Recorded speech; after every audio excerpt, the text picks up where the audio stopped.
welcome to the Cass Health Podcast, the show where we hope to connect our community with healthcare information that's relatable, understandable, and useful to your life, and where you get to know better the neighbors providing your care here. I'm your host, Ann McCurdy, and in today's episode, we're talking about Healthy Vision Month with Dr. Jeff Goergen. Before we get started, 2 quick disclaimers. First, the comments in this podcast do not necessarily reflect the views of Cass Health. Second, the information in this podcast is not intended to be construed as personal medical advice. Always consult your primary care provider with your questions and concerns regarding your health. And with that, we can get started. Welcome, Dr. Goergen. Thanks for having me today, Ann. It is Healthy Vision Month, and we are talking to all of our favorite eye doctors, and we like to get started by getting to know you. So we'll start with an easy one. Where are you from? Sounds good. Hey, I've got ties to Minnesota. I was born in Albert Lee, Minnesota. Spent the first 2 years of my life in Minnesota, but then after that, moved to Cedar Rapids, Iowa. So Cedar Rapids area is where I graduated high school from, Linn-Mar High School. And family back there still? Yes. I got family back there. Dad still lives there. Mom lives in Ankeny, and then I got a brother in Ankeny, and then a sister out in California. Oh, all good places to visit. Yes, exactly. Fun. How about a favorite TV series?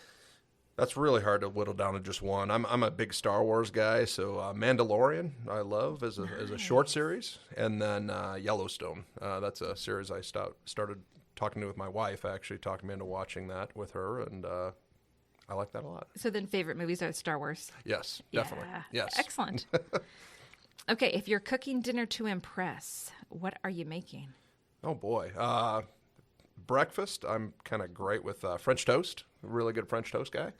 And if it's cooking supper with the kids and stuff, we love to do the homemade pizzas. Basically, we just get the crust and we make what we want and make our own, and that's kind of a family tradition that we do, actually. So when you do your pizzas, are you an oven pizza? Or are you like out on the grill pizza? No, it's not that fancy. It's just an oven type of oven guy, pizza. actually. Not brick bread pizza or anything like that. It's just an oven pizza. So, Sure, yeah, sure. They're still good, though. Oh, yeah, delicious.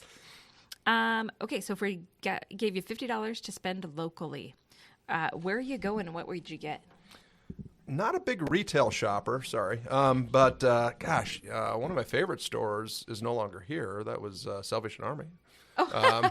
I'm kind of I'm an old school guy, so I used to go there and look for old Star Wars stuff, old Hawkeye stuff, and things like that. But currently, I'm a shoes guy, and my family is too. So I go to Browns, get some shoes. So. Yeah, you can't go wrong with going down on Browns. Nope. Yep. How about favorite holiday? Got to be Christmas. Christmas is great. My wife's a teacher, so she's got off that whole time. So back with the kids and stuff. So it's a great time. We decorate the house. We have like 7, 8 Christmas trees in the house, and just love the Christmas holiday. Go back to my mom and dad's, get together with family. So it's great. So 7 or 8 Christmas trees. Is there a Star Wars Christmas tree? There is a Star Wars Christmas tree, and there's a Hawkeye Christmas tree that's up year-round, too. So yes. Year-round? Yes, it's a gold Christmas tree, and it's got all the Hawkeye buttons on it and stuff. That's kind of the way we decorate that, actually. So the old bowl game buttons and stuff on it. So that's up year-round. So. Oh, wow. Well, I hope you're comfortable in our Iowa State decorated. That's okay. Yeah, I like them, too, actually. My second favorite team in Iowa. So. Second favorite team in Iowa. I like it. What will we never catch you doing? Well, you may catch me doing it, but I'm not good at it all, and that's dancing. My wife likes to take me out and try and dance, but I'm not a good dancer, actually. So I prefer not to dance. Sure. I prefer just to watch other people dance. So I can understand that. So what's better, the book or the movie?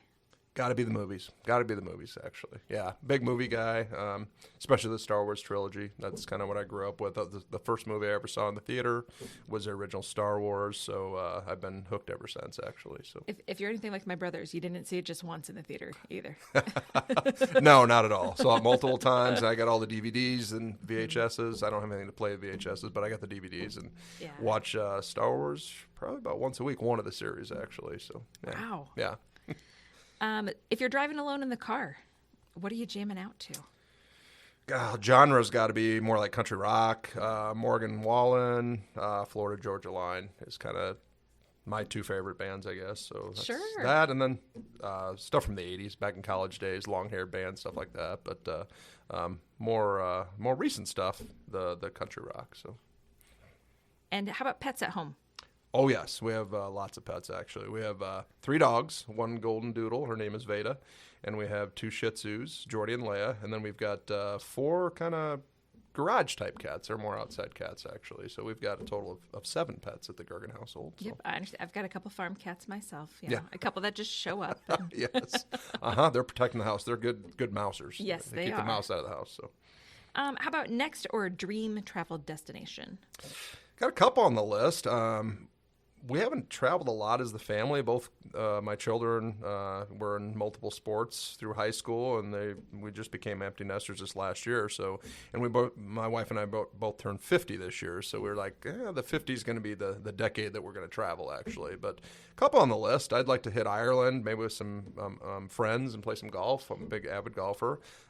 With the wife, I'd like to take her to Dubai sometime. I don't even know where it is, but I've seen some pretty cool footage on that, actually. So I'd like to hit Dubai sometime and then take the kids to Cabo. It's something fairly close, and they always want to get away. Yeah, get some sun down in Cabo on the beaches and stuff. So I don't really just have one, but probably one of those 3. Yeah, and you're not going every which way to sports anymore, so you've got a little time to do these things now. Finally got some extra time. That's great, yeah.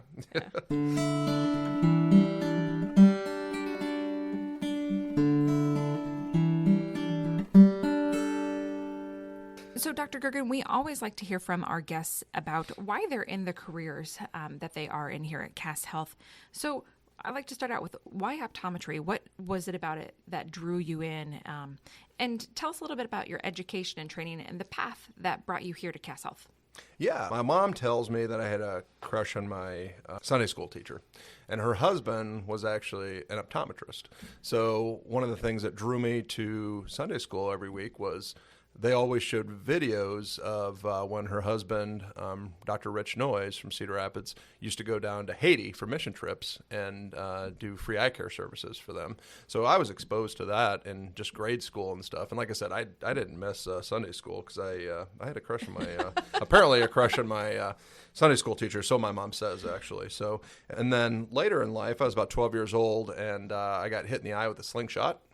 From a distance of about 15 feet. Lucky I didn't lose my eye, but it turned out I had a detached retina. So I dealt with numerous optometrists and ophthalmologists and surgery and contacts and glasses afterwards. So just a lot of exposure to the field growing up. And I thought it was a great learning experience just to see what they do. And then just kept in touch with my local optometrist there in Cedar Rapids, and he kind of showed me the ropes, what to do, what classes to take, and he was a big mentor for me.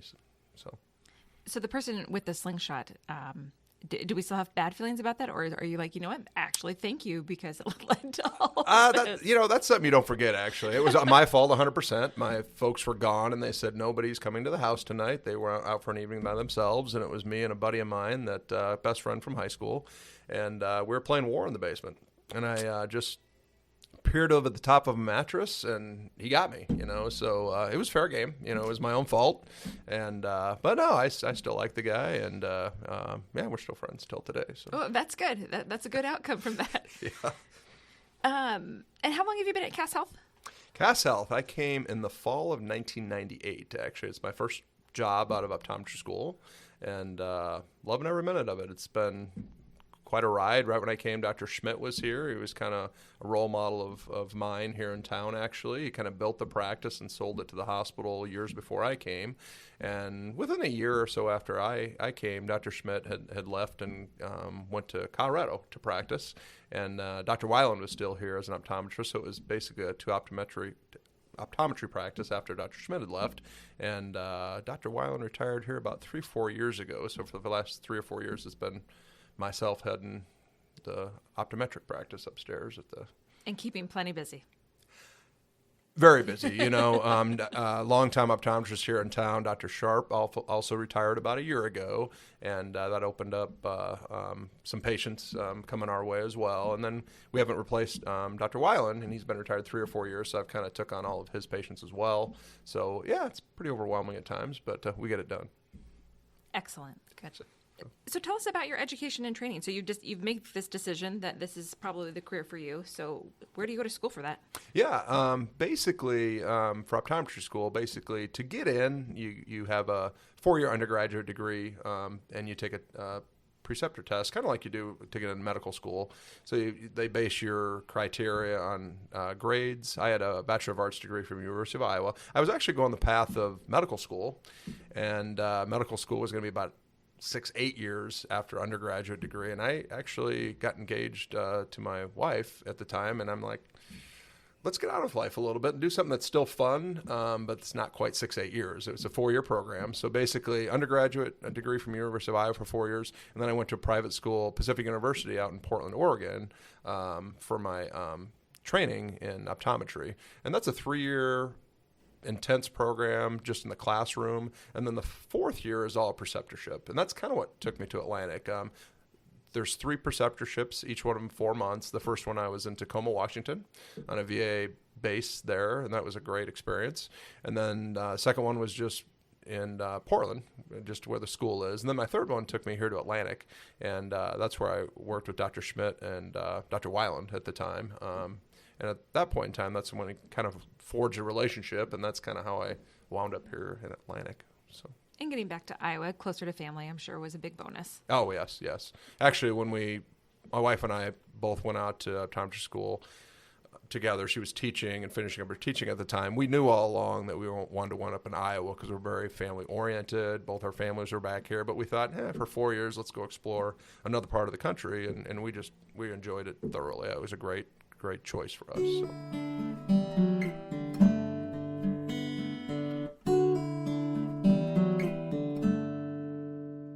So it's Healthy Vision Month, and we'd like to talk to you about keeping our eyes healthy.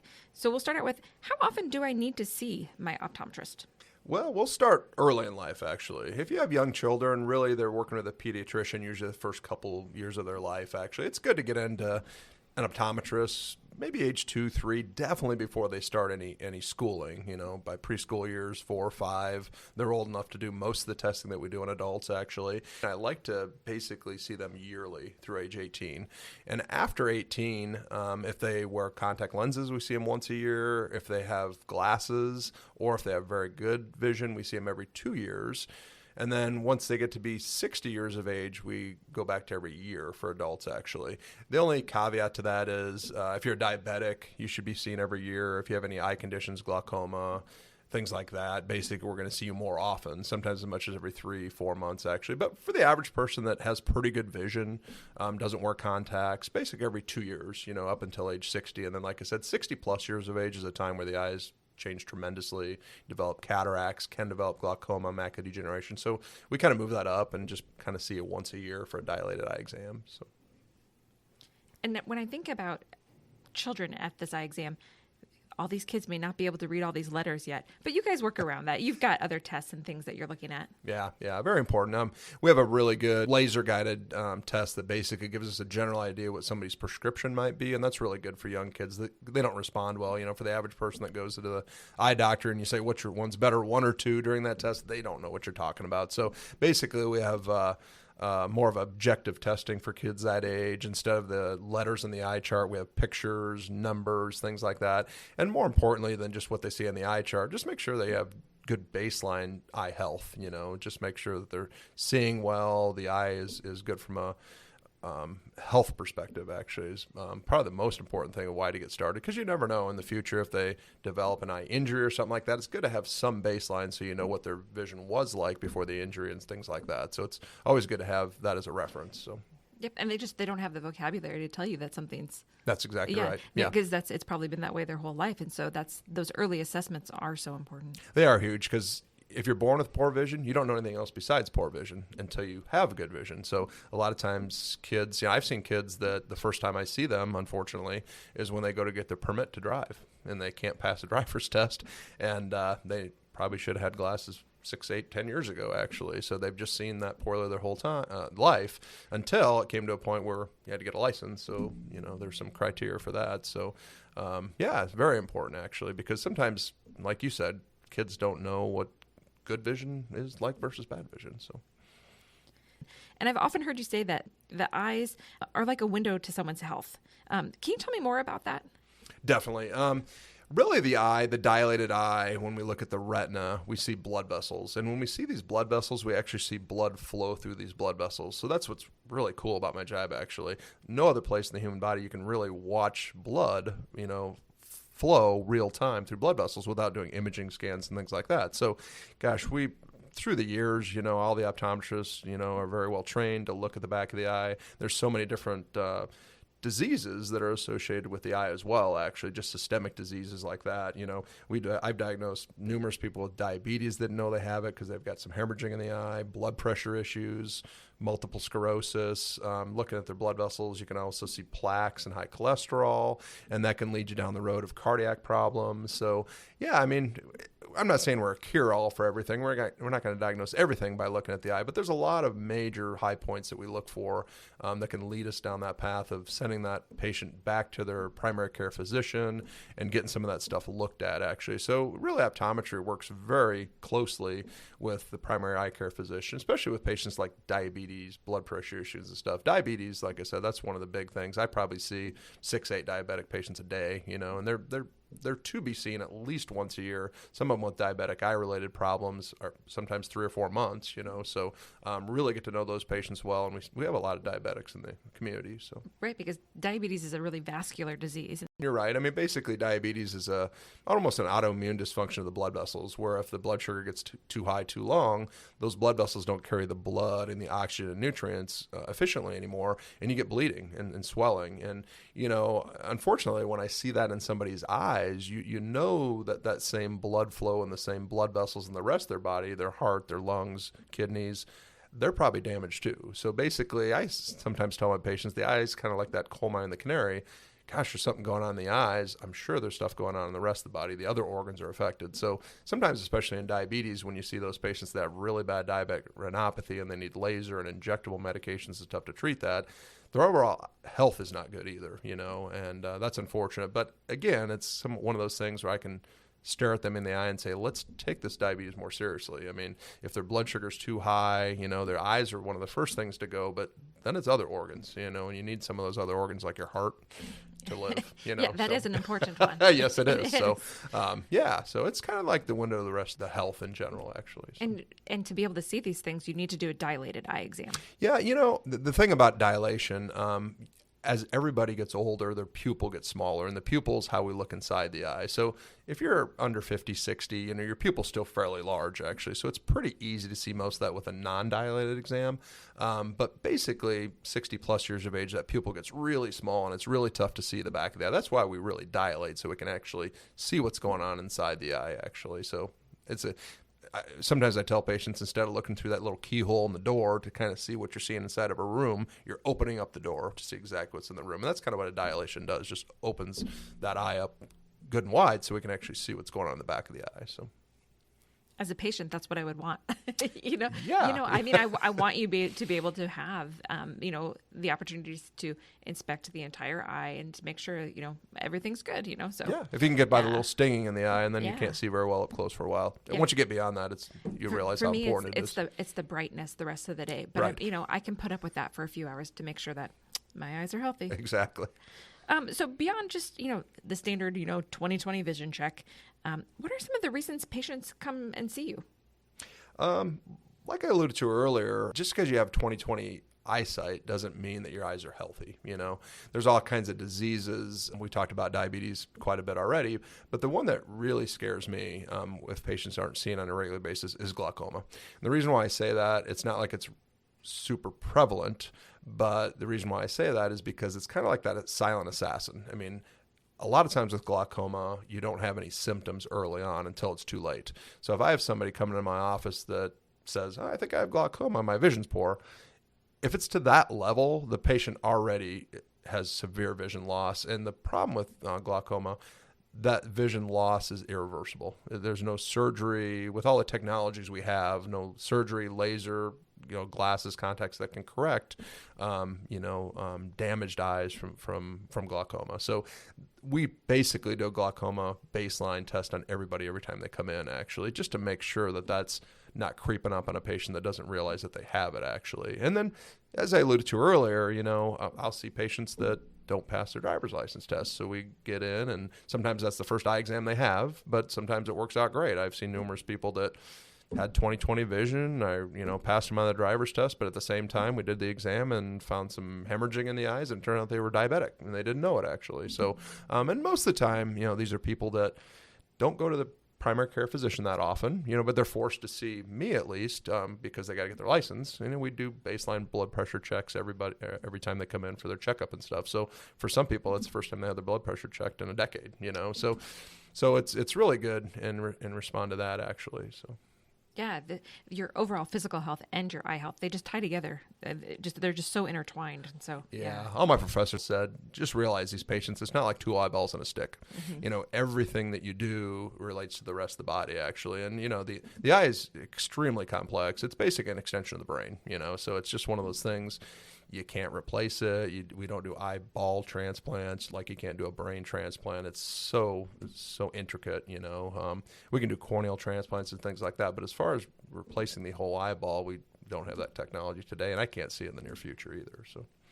So along those lines, are there eye emergencies? Yes, definitely eye emergencies. And, thank goodness we can take care of most of those, being in a rural setting here, Cass County area here in Atlantic specifically, both Dr. Thompson downtown and myself, we see quite a few eye emergencies, and we handle probably 90% of those that we see actually. Like in the summer really picks up, we get corneal abrasions, people are taking things to the dump and throwing their sticks in the pile, and they'll get scratched in the eye, things like that. We have all kinds of welders, farmers and stuff that weld, so a lot of times we'll get foreign bodies, metallic foreign bodies in the eyes, things like that.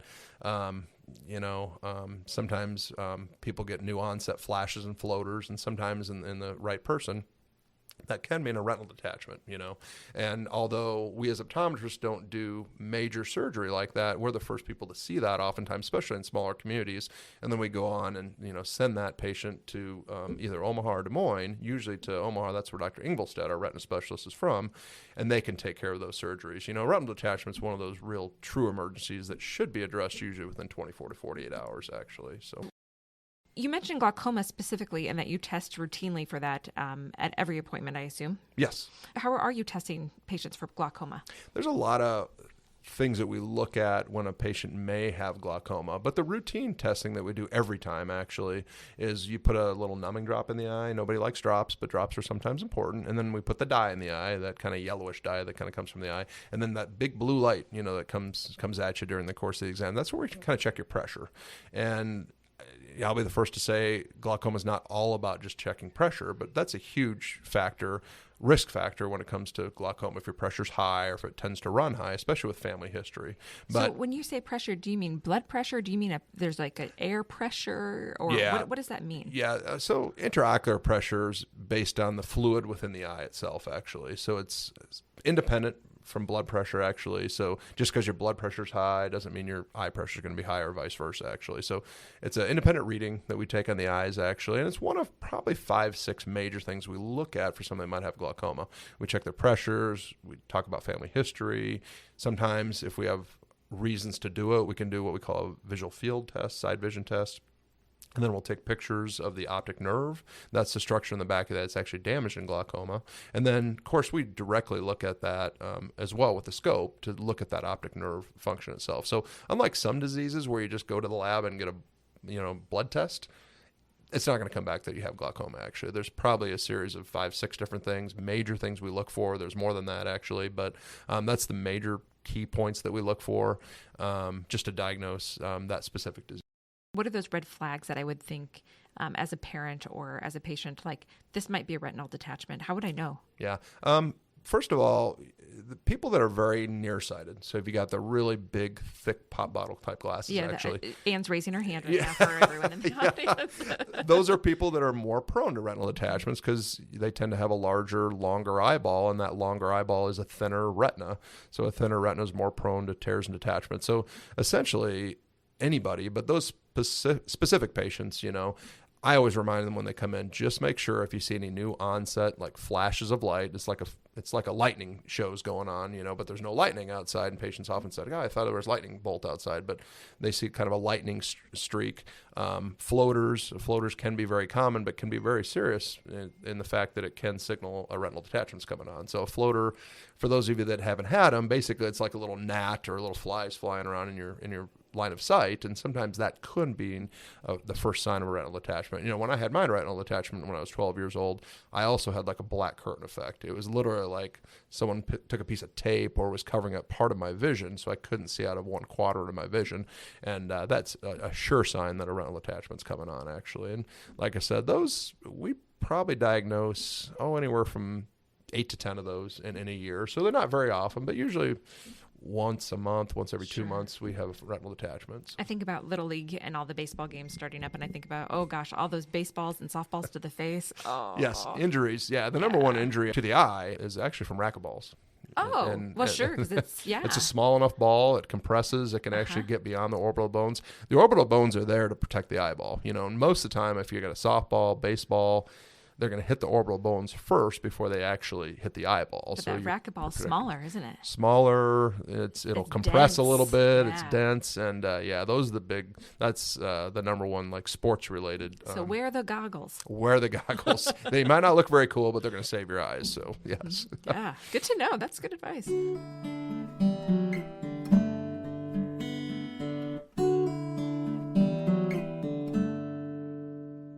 Any tips or tricks that patients should know, things that I should keep on hand at home? Yeah, basically what's really important with family history is that there's certain eye diseases that basically are passed down through the generations. Actually, we've mapped out the human genome now, and then all diseases, we're really looking at what specific genetic markers patients might have that might preclude you to getting diseases like macular degeneration and glaucoma. So genetic testing is important.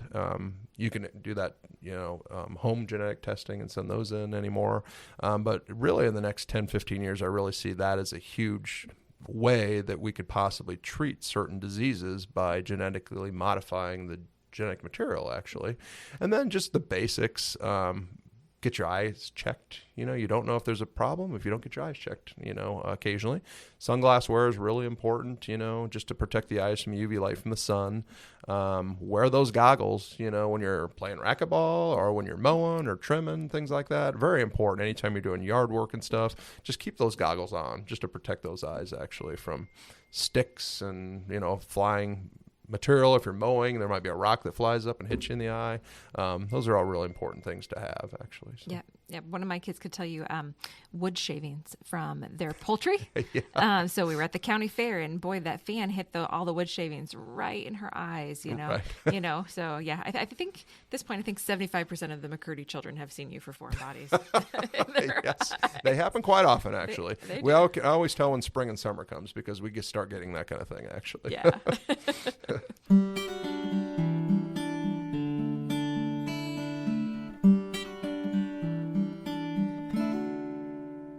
How do I keep my eyes healthy? Are there actually things I can do to ensure that I'll have these eyes working for a long, long time? Yeah, like I said earlier, protect the eyes. The goggles is really important. Sunglasses is very important. Good UV protective sunglasses, and good sunglasses, not the $5 sunglasses from the gas station. You really want good UV protection to help protect the eyes in the long run, especially for diseases like macular degeneration. We see a lot of macular degeneration in the area, very prevalent in folks as you get older, a disease of the older eye, usually 70 plus years of age. But sunglass wear from early in life, is very important, kind of like that sunscreen. There was a point in time where a lot of these folks that are 80 years old now didn't grow up with sunscreen, and now they're battling the effects of not having sunscreen in the form of skin cancer as they're older. Kind of the same thing sometimes with the sun protection with your eyes. Wear the sunglasses as a lifetime, so that as you get older, certain diseases like macular degeneration, maybe you could ward that off or help ward that off or push it back later in life, actually. Good nutrition is always important, good, healthy, balanced diet, keep your blood pressure in check, keep your cholesterol in check. Things like that are just extremely important because, like we said earlier, just being healthy, your eyes are part of the rest of the body too. So it's all connected. So for diabetics too, keeping those blood sugars in check, It's also going to help improve. That's and, huge. You know, keep your eyes healthy for the Yeah. long haul. So. Yes, definitely. Well, wonderful. Thank you so much for taking time today to come talk to us. We really appreciate it. You're welcome. It was great being here.